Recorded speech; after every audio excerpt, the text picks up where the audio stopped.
Hi everyone.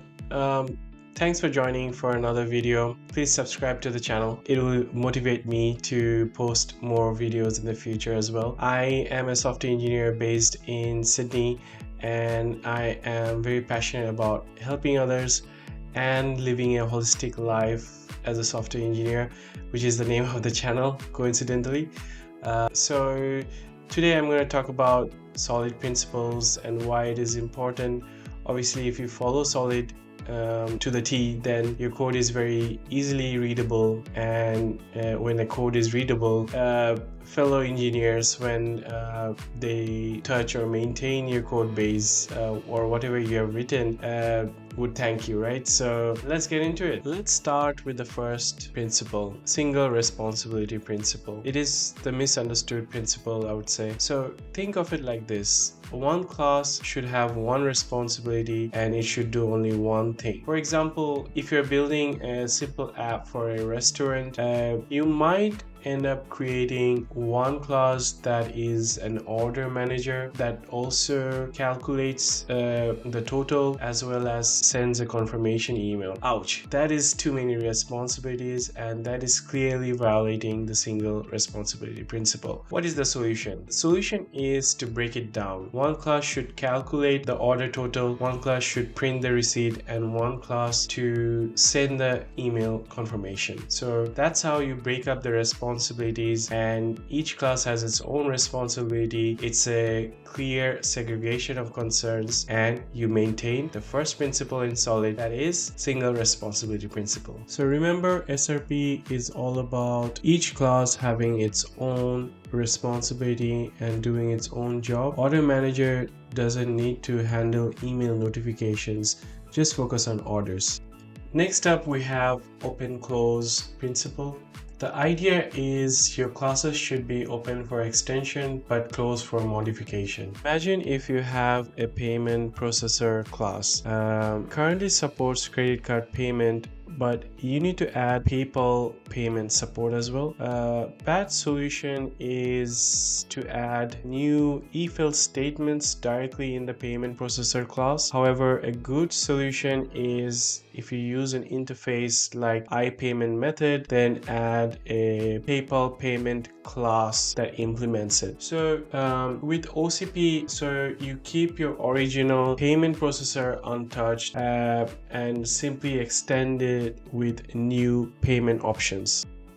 Principle to talk about is Liskov substitution principle. Some people find it harder to understand, but it's not that complicated. It basically means object of a superclass should be replaceable with object of a subclass without breaking the application. Now we can look at some examples of Liskov substitution principle. Imagine if you have a bird superclass with a method fly. Now, you make a subclass called penguin. But wait, penguins can't actually fly. So bad solution would be to add fly method to penguin and have it throw an error.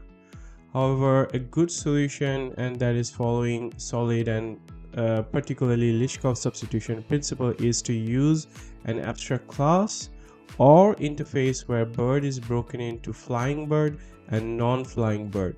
So if you have subclasses, make sure they can fit in everywhere the superclass does without any extra surprises. Let's move on to interface segregation principle.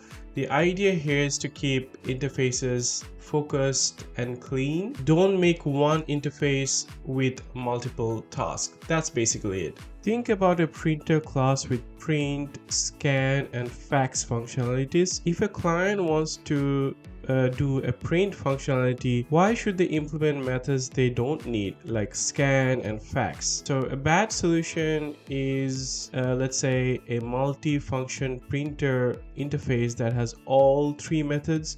However, a good solution is to break it down into smaller, more specific interfaces like iPrinter, iScanner, and iFax. Keeping interfaces small and focused is key. It makes life easier for both the implementer and future maintainers. The last principle to talk about is the dependency inversion principle, or DIP. What it means is, in short, high-level modules should not depend on low-level modules. Instead, they should both depend on abstractions. Imagine a report generator class that depends on both concrete file writer to save reports. If you want to save reports in a database instead, you have to modify report generator.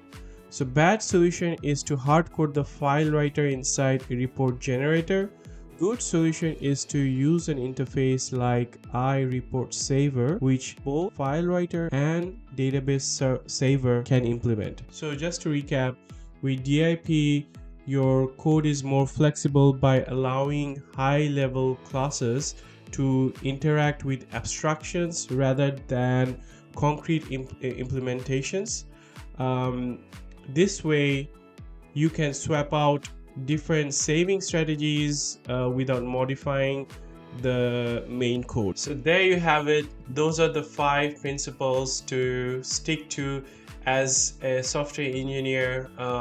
You need to think about these 5 principles, follow them, and make your code easier to read, easier to maintain, and more flexible for the long run. So thanks for watching my video.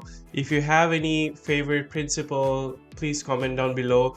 Let me know what you thought about the video. Let me know which how to improve. I hope you subscribe, and yeah, keep inspiring me. I'll bring more content to you about software engineering.